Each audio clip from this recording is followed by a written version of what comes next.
NEET री exam से ठीक पहले भारत सरकार ने नेशनल टेस्टिंग एजेंसी यानी एनटीए की सिफारिश पर मैसेजिंग ऐप टेलीग्राम पर टेम्पररी बैन लगा दिया, यानी कि कुछ समय के लिए आपका टेलीग्राम नहीं चलेगा।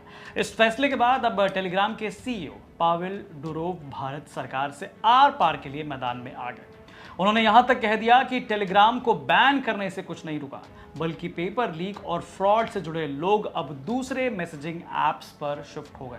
तो नीट री एग्जाम से पहले शुरू हुए इस बवाल के बारे में पूरी बात जानने के लिए एकदम सही वीडियो पर आए हैं आप, तो शुरू करते हैं। आइए। नमस्कार, मैं गौरव कुमार पांडे हाजिर हूं यूपी तक पर। पेपर लीक के बाद नीट यूजी 2026 का री एग्जाम 21 जून को है। इससे ठीक पहले भारत सरकार ने पेपर लीक और अफवाहों को रोकने के लिए टेलीग्राम पर अस्थायी प्रतिबंध यानी कि टेम्पररी बैन लगा दिया। इलेक्ट्रॉनिक्स और सूचना प्रौद्योगिकी मंत्रालय ने नेशनल टेस्टिंग एजेंसी यानी एनटीए की सिफारिश पर 16 जून को ये दो बड़े आदेश जारी किए। आदेश में क्या था? भारत में 22 जून 2026 तक टेलीग्राम के इस्तेमाल पर पूरी तरह से अस्थायी प्रतिबंध लगा दिया है। इसके चलते गूगल प्ले स्टोर और एप्पल ऐप स्टोर से भी ऐप को अस्थायी रूप से हटा दिया गया है। टेलीग्राम को आदेश दिया गया कि 30 जून 2026 तक अपने मैसेज एडिट यानी संदेश बदलने वाले फीचर को ब्लॉक करके रखें। एनटीए और गृह मंत्रालय की Indian cyber crime coordination centre wing 14C का कहना है कि टेलीग्राम पर पेपर लीक्ड नीट, री नीट 2026 और प्राइवेट माफिया जैसे नामों से फर्जी चैनल चलाए जा रहे थे। ये गैंग स्टूडेंट से पेपर के बदले में हजारों से लेकर लाखों रुपए वसूल रहे थे। उनका कहना है कि यहाँ एडिटिंग टूल का गलत इस्तेमाल भी किया जा रहा था। टेलीग्राम पर कोई भी चैनल एडमिन अपने पुराने भेजे गए मैसेज को एडिट करके उसकी जगह नया पीडीएफ या टेक्स्ट डाल सकता था, लेकिन उस मैसेज का पुराना समय यानी कि टाइम स्टैम्प नहीं बदलता। इसके अलावा एनटीए का कहना है कि फर्जी सबूत बनाए जा रहे हैं। जालसाज एग्जाम से 1-2 दिन पहले कोई खाली या साधारण फाइल अपलोड कर देते थे। परीक्षा खत्म होने के बाद वो उसी पुराने पोस्ट को एडिट करके उसमें असली और एग्जाम में आए हुए पेपर जो है डाल देते थे। एनटीए का कहना है कि इससे पैनिक क्रिएट हो रहा है।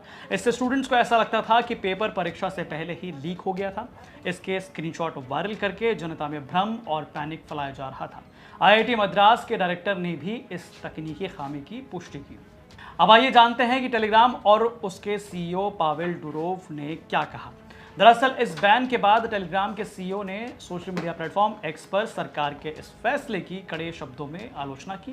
पावेल डुरोव ने कहा कि इस बैन से भारत के 15 करोड़ से ज़्यादा आम टेलीग्राम यूजर्स प्रभावित हुए हैं। ये सज़ा उन आम लोगों को मिल रही है जिनका इससे कोई लेना देना नहीं है, ना कि उन इनसाइडर्स को जिन्होंने असल में सिस्टम से पेपर लीक किया। उन्होंने दावा किया कि टेलीग्राम को बैन करने से कुछ नहीं रुका है, बल्कि पेपर लीक और फ्रॉड से जुड़े लोग अब दूसरे मैसेजिंग ऐप्स पर शिफ्ट हो गए। डुरोव ने बताया कि टेलीग्राम ने पिछले कुछ हफ्तों में भारत में परीक्षा से जुड़े फ्रॉड और लीक का दावा करने वाले सैकड़ों चैनल्स को डिलीट किया है। साथ ही वो भ्रम को रोकने के लिए एडिटेड लेबल को और ज़्यादा साफ दिखाने का काम कर रहे हैं। मीडिया रिपोर्ट्स के मुताबिक टेलीग्राम ने सरकार के इस शॉर्ट टर्म बैन को चुनौती देते हुए दिल्ली हाईकोर्ट का दरवाज़ा भी खटखटा दिया है। तो कुल मिलाजुलाकर इस साल 3 मई को हुआ नीट एग्जाम पेपर लीक के गंभीर आरोपों और विवादों के बाद 12 मई को पूरी तरह से रद्द कर दिया गया था। नेशनल टेस्टिंग एजेंसी के आधिकारिक आंकड़ों के मुताबिक इस साल नीट यूजी 2026 के लिए कुल 22 लाख से ज़्यादा स्टूडेंट्स जो है उन्होंने फॉर्म भरा था। अब री एग्ज़ाम 21 मई को है और ठीक उससे पहले सरकार ने टेलीग्राम पर अस्थायी बैन कर दिया है। अब इस पर खूब जो है राजनीतिक बवाल भी मचा है। विपक्षी पार्टियों के नेताओं का कहना है शिक्षा मंत्री धर्मेंद्र प्रधान का तमाम मांगों के बावजूद इस्तीफा भी नहीं हुआ।